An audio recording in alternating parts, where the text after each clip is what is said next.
Tiago França e o nascimento da charanga. Som faz tudo da música, né? Tenho o saxofone como meu instrumento principal, mas atuo em muitas frentes, né? Desde das coisas mais óbvias, né? Do palco, muito em gravação, recentemente muito em trilha para cinema, tenho participado de muita coisa, assim, mais à frente, né? Já colaboro com muita gente há muito tempo nesse sentido, assim, né? Tem um pessoal do Instituto, que eles fazem muita trilha, assim, né? Para seriado, para filme e tal. Eu colaboro com eles já há bastante tempo. E é isso, eu tô há anos, assim, né? Já nessa trajetória, e especificamente no carnaval, assim, né? Eu acho que eu consegui criar um entendimento, assim, da coisa, né? Depois de tanto fazer. Aprendi a fazer isso e ensino muito também, né? Eu tenho uma oficina, já passaram mais de 300 pessoas pela oficina da charanga e muita gente veio e ficou, outras vieram e foram embora, outras criaram seus próprios grupos, né? Então hoje São Paulo está começando a ter uma cena de fanfarras como um desdobramento do trabalho da charanga. E esse material que eu tenho de aula, como tudo que eu faço, tudo que eu fiz, assim, eu sempre disponibilizei na internet, tudo, né? As minhas transcrições de choro. Vira e mexe, eu vejo gente tocando uns choros, assim, que eu falo assim, gente, de onde você conhece esse choro? Ele falou, do uma apostila aí que você escreveu. Então eu deixo esse material circular na internet, né? Isso é uma coisa que eu sempre fiz muita questão, assim, né? De fazer as coisas circularem. E é isso. Aí, tirando isso, pai de uma criança que vai fazer 8 anos agora, pai de cachorro, pai de planta.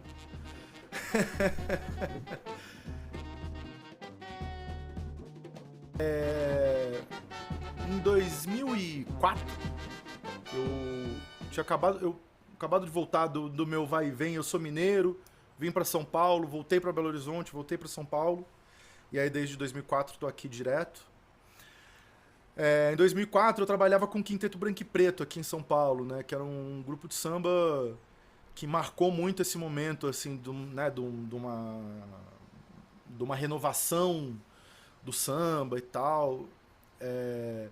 Trabalhei muito com eles, e aí com eles, servindo, né, de banda, a gente acompanhou muitos artistas, assim, a galera da velha guarda do samba, Nelson Sargento, Ney Lopes, toda a galera da velha guarda da Portela, a galera das velhas guardas aqui de São Paulo, do Camisa Verde, o pessoal do Vai Vai e tal, Bete Carvalho, muita gente, né? E por conta dessa minha proximidade com eles, especificamente com Everson Pessoa, que era o violonista lá do Quinteto Branco e Preto, ele dava um curso de cavaquinho em São Mateus, que é onde metade do quinteto estava sediado, né?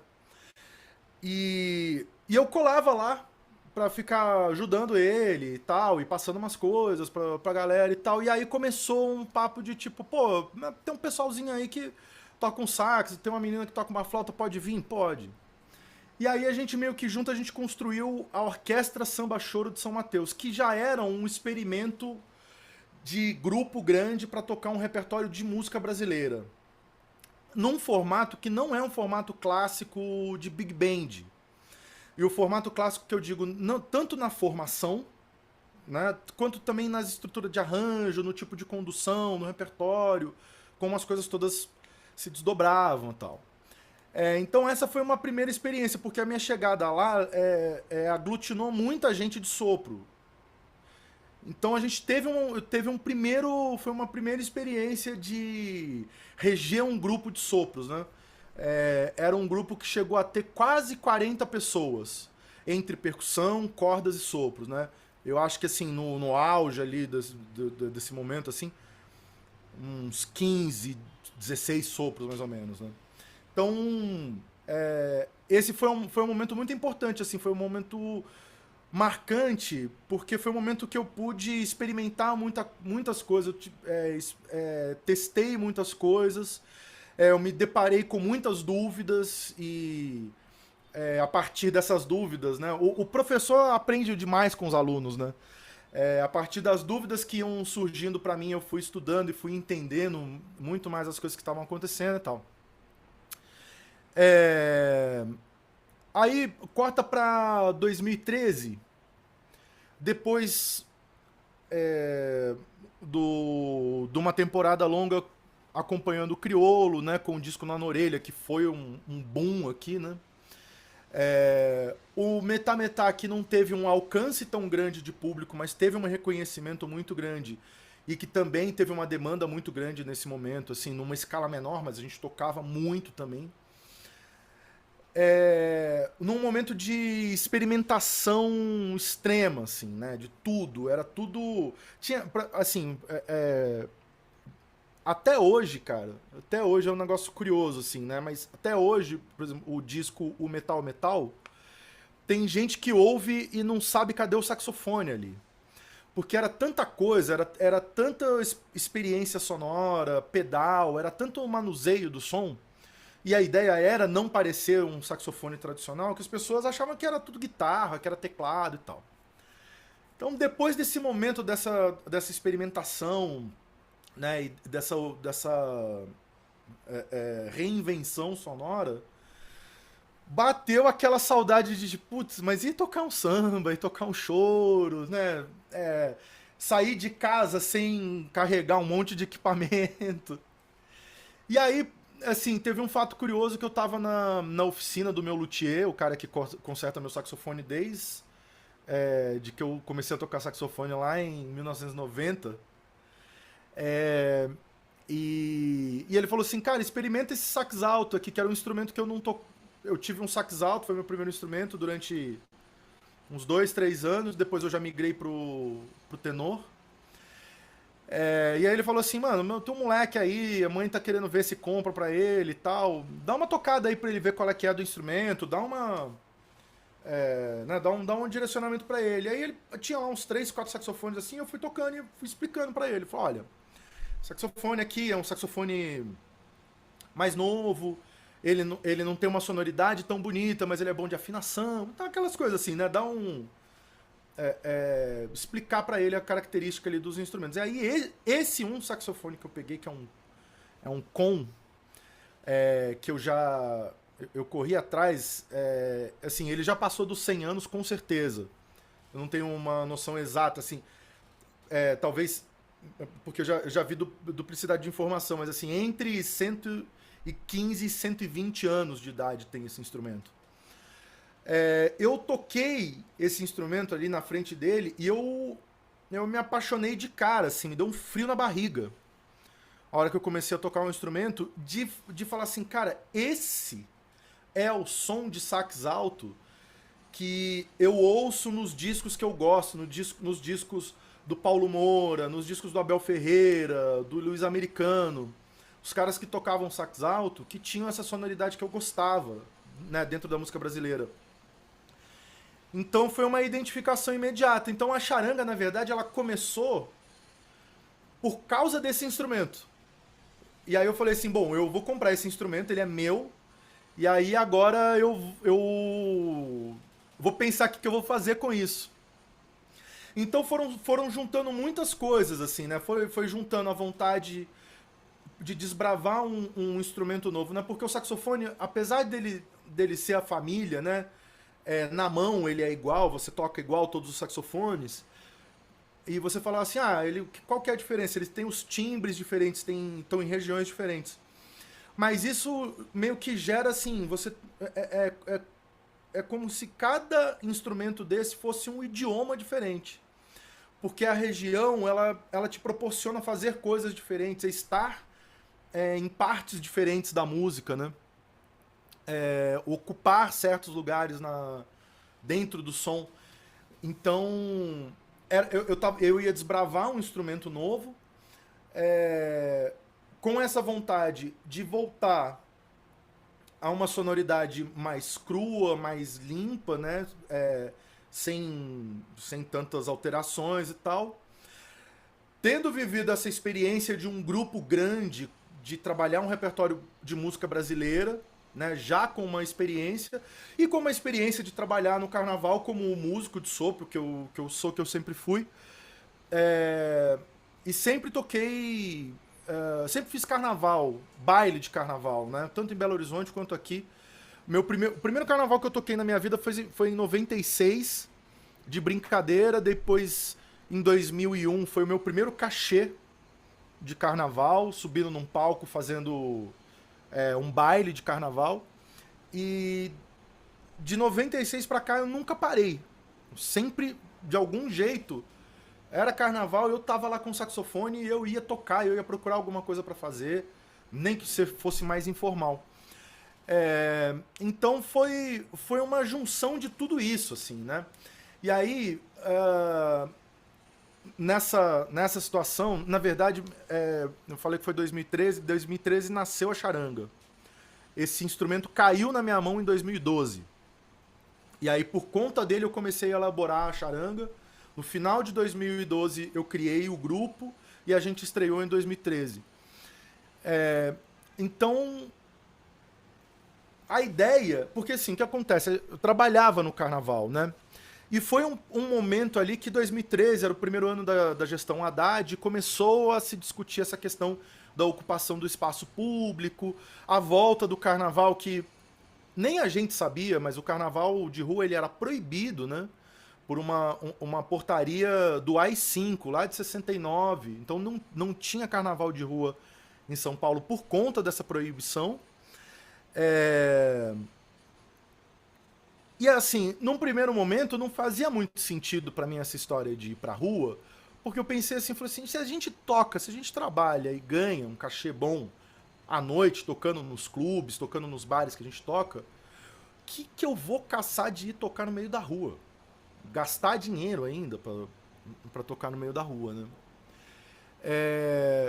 Então foi só com essa aproximação da vida política, esse entendimento, o viés político da coisa me fez querer ir pra rua, né? E aí em 2015 a gente foi pela primeira vez.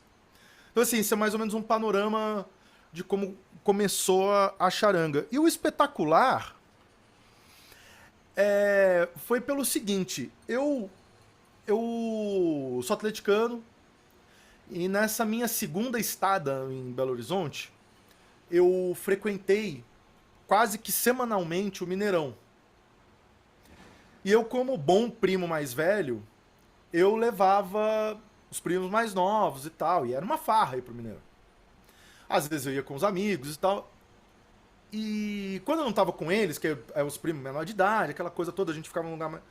Quando eu tava com a galera mais velha, eu gostava de ficar perto da charanga do Atlético. Charanga do Galo. Que a charanga do Galo, até hoje, ela tá presente em todos os jogos do Atlético e tá lá tocando. E é um repertório de marchinha, um repertório de sambas antigos, assim, aquela coisa mesmo pra ficar animando a torcida.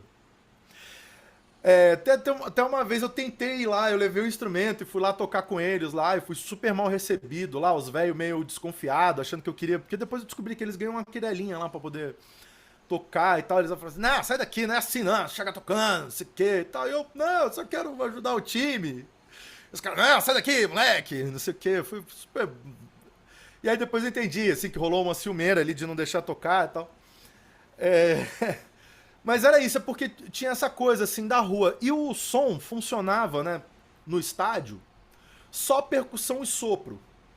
Os sopros tocando as melodias todas em uníssono, né? Não tinha nada, não tinha abertura de voz, não tinha invenção de moda, não tinha nada. Era só a melodia e a batucada. E eu ficava pensando assim, eu falei assim, bom, se esse negócio funciona na charanga no estádio, funciona a gente fazer uma banda assim também. E funciona em muitos outros contextos, né? Por exemplo, se você for pegar gravações do Olodum, da Timbalada, os primeiros discos é só percussão e voz. Se você pegar, por exemplo,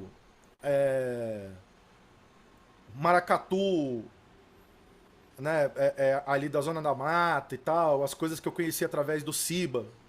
A Floresta é percussão e sopro. não tem um instrumento de harmonia, não tem nada, né? Eu falei, bom, vai funcionar. Mas eu tinha uma sensação de que seria alguma coisa assim, talvez fique uma coisa meio mambembe, meio faltando pedaço e tal. Então o lance, o espetacular é uma referência que ninguém tem essa referência, que é a referência ao incrível exército de Brancaleone. Porque eu imaginava isso, uma banda meio desmilinguida, que a princípio eu não queria trabalhar como arranjador na charanga. Eu queria trabalhar como organizador, como arregimentador da parada. De tipo, juntar a galera e vamos aí, a gente sai tocando e vendo o que dá e tal, uma coisa meio desorganizada mesmo. Só que enfim, aí eu sou virginiana e não consegui fazer isso. E aí, logo eu já pensando, né? Antes da gente fazer o primeiro show, já me deu uma coisa assim de tipo, pô, mas aí não vai ter umas músicas próprias? Então eu já, pro primeiro show, já compus coisa, e aí já fiz arranjos muito específicos, né? De músicas que estão até hoje no repertório da charanga e que fossem só nossas, né? Fossem covers que só a gente tocasse e tal. Enfim. A importância econômica e social do carnaval de rua. Pedro, eu tô indo pro meu 11º carnaval de rua. Num modelo que eu escolhi trabalhar, que ele me impossibilita de muitas formas monetizar o que eu faço na rua. Então é feito assim, tem um grau de sacrifício, tem um malabarismo financeiro muito grande para poder fazer isso acontecer. E assim, o que eu acho que é hoje, assim, sabe, meio que o balanço dessa primeira década, o carnaval, ele e aí me perdoe até a escatologia do paralelo, mas o carnaval ele não floresceu na cidade como uma flor, assim. O carnaval ele é uma chaga, ele é o pus de uma ferida aberta numa cidade que cada vez mais a gente tá entendendo que não foi feita para ser uma cidade.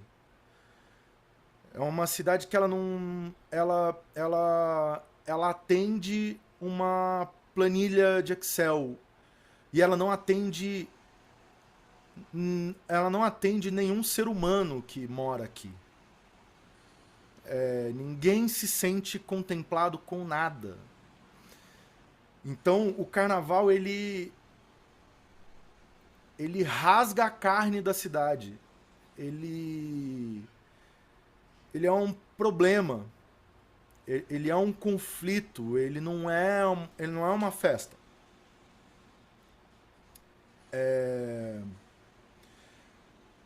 Porque nesse tempo, e especialmente da pandemia para cá, as coisas que eu tenho visto, assim, sabe? Cara, é difícil, assim, sabe? Às vezes é difícil, assim. É difícil, assim, de me fazer questionar o que eu faço. De tipo, cara, eu faço minhas músicas, eu escrevo os arranjos, eu reúno uma galera, a gente ensaia o ano inteiro, vai pra rua, toca. E por onde eu passo, uma parte da galera fica muito feliz e a outra parte me odeia. E eu não tô falando isso assim, exagerando, sabe? Tipo, tem gente aqui no bairro que atravessa a rua quando me vê, sabe? Tem gente que leva o que eu faço como uma ofensa profunda à cidadania delas, à moral, aos bons costumes.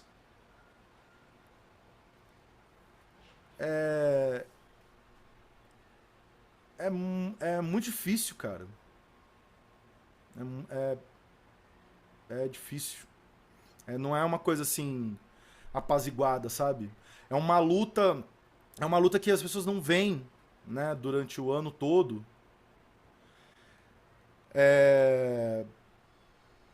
Que assim, reuniões, tem muita elucubração, tem muitos interesses conflitantes, é muito esquizofrênico, né? Porque o próprio patrocinador, que é a empresa de bebidas, também sofre um tipo de cerceamento, porque ninguém quer ninguém bebendo demais, e ninguém quer ninguém extravasando, mas o patrocínio... Sabe, é uma loucura. Nem o próprio poderio financeiro é capaz de sustentar a coisa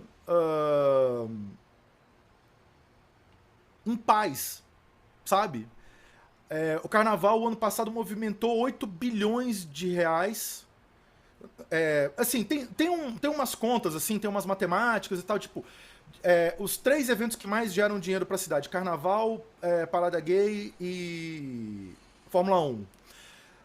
Assim, em quantidade, é o Carnaval. Mas aí fala assim, mas a Parada Gay é um dia só, então por dia a Fórmula 1... Enfim, o Carnaval, durante o período de Carnaval, são 8 bilhões de reais. Nem essa circulação de dinheiro nos dá a tranquilidade de que no ano seguinte a gente vai chegar aqui para fazer o carnaval e vai estar tudo certo, as pessoas vão topar e vão falar, não, vem aí, faz seu carnaval. Nem isso. Então, cara, e assim, eu só queria tocar saxofone. E aí tem horas que eu paro e vejo assim, e falo assim, cara, que buraco eu me meti, cara. Que buraco eu me meti, né? Lidar com um monte de ser humano e... A preocupação com assédio e importunação sexual. Então, inclusive até uma coisa que... Enfim, que é um detalhe, né? Tudo que vai acontecendo a gente vai estudar, vai entender o que é que tá acontecendo e tal. Não chama assédio, né? Importunação. Porque no caso, assédio, o assédio tipificado como crime, ele depende de uma estrutura hierárquica. Então o assédio, no caso, seria se eu estivesse assediando as pessoas do bloco. Que é uma coisa que não acontece, nunca aconteceu e nunca acontecerá. Então é a importunação sexual, né? O desrespeito, né? As coisas, práticas de respeito de diversas formas.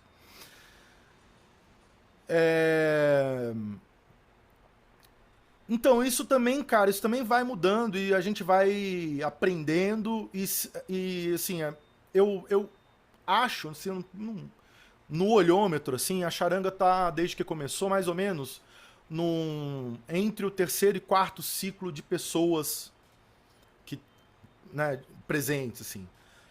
Muita gente vai se renovando com as oficinas, muita gente que vem, desde o primeiro ano vem, mas aí vem só pro cortejo, um ano não vem, depois vem, não sei o quê.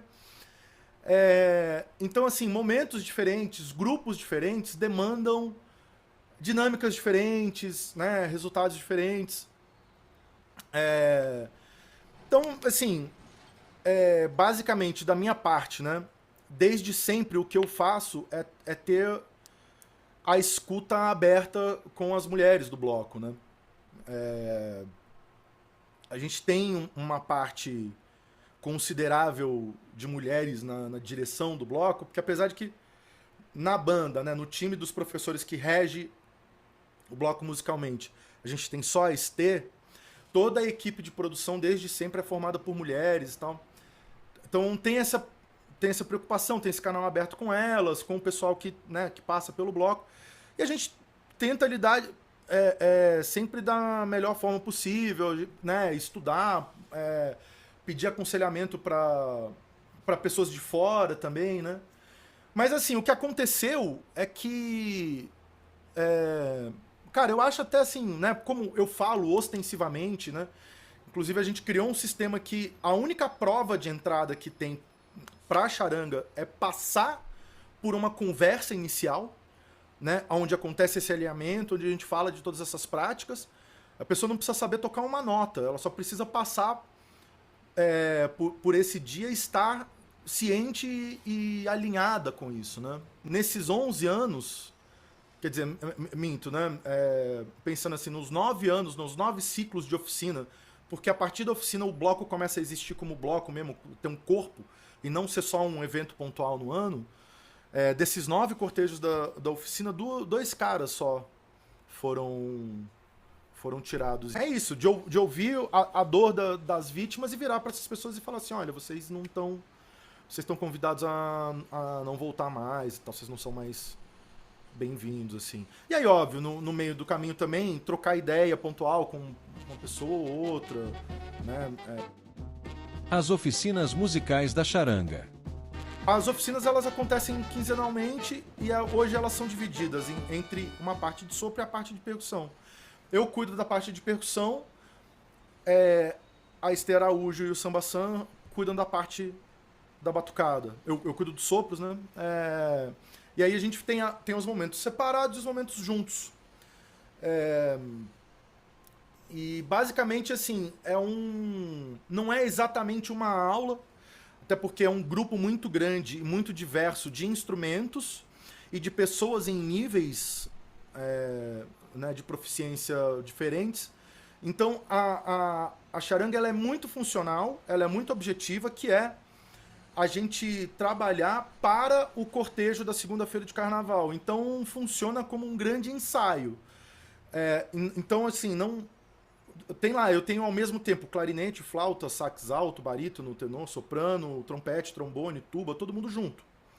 Então eu não foco nos instrumentos, eu foco na linguagem, né? Então eu falo de questões que são universais para os instrumentos de sopro, como afinação, articulação, divisão, linguagem, como se tocar determinadas frases, como tem que soar uma coisa, como soa outra e tal.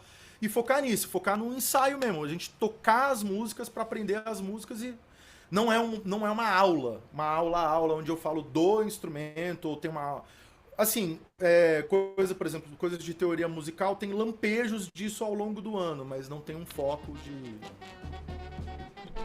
Um repertório meticulosamente escolhido.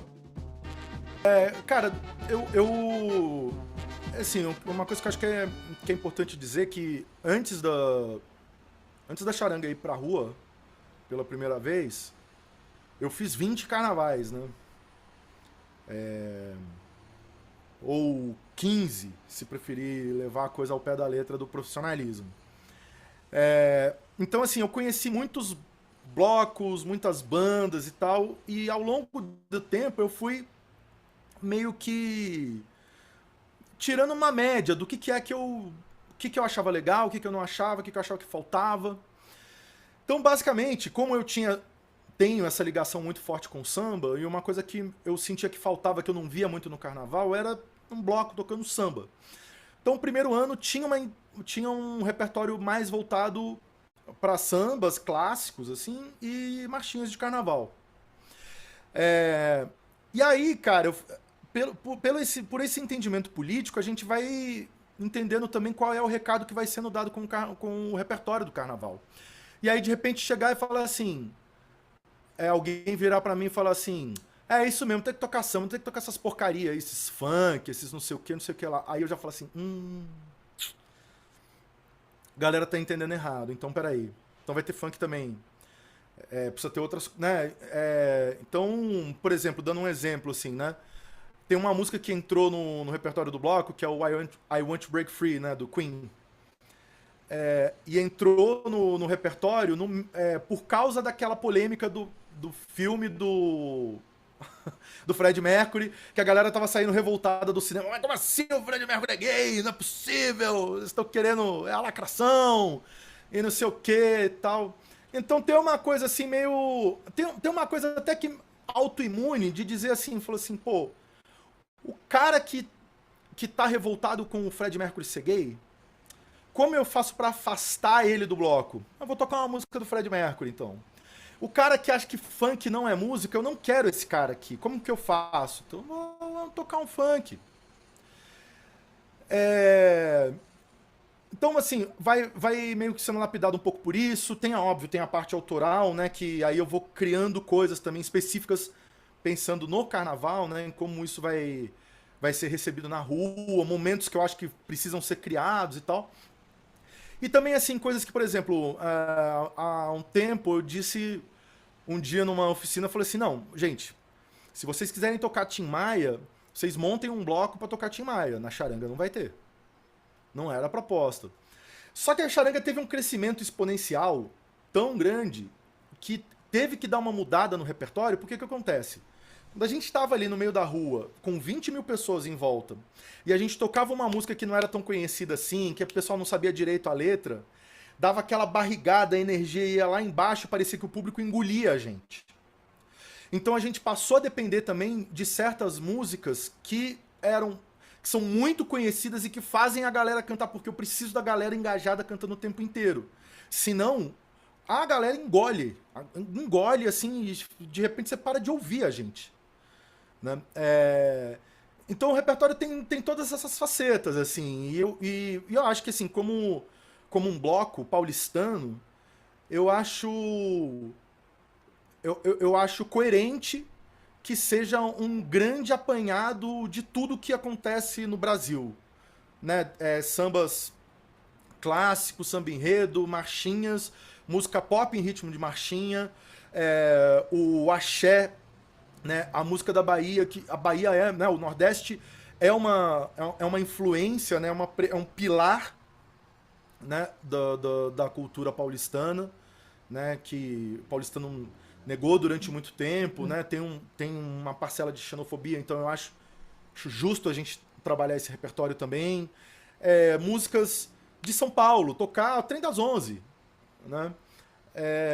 Junto com funk, junto com cúmbia. Então tem todos esses momentos, assim, né? Né? É isso, fazer essa grande apresentação, grande panorama da música brasileira e latina.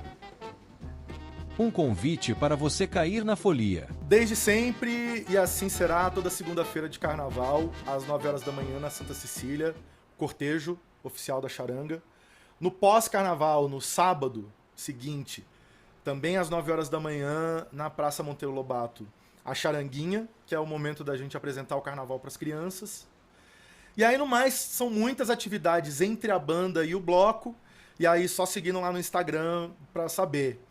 Às vezes a gente avisa as coisas meio em cima da hora, parece que a gente está fazendo mistério, mas é porque algumas negociações, às vezes elas são mais complexas do que a gente gostaria, elas demoram, e aí para nunca ficar... Porque tem um negócio de ficar avisando coisa errada para despistar o público, e eu sou contra isso, né? Então, para evitar qualquer tipo de ruído, eu só divulgo as coisas, mesmo que às vezes em cima da hora, quando tá tudo 100% confirmado e que vai dar bom para todo mundo, né? Então, o melhor esquema é sempre estar atento lá. Agora, a partir de agora, a gente começa a divulgar nossa agenda de carnaval e agora é ir pra cima.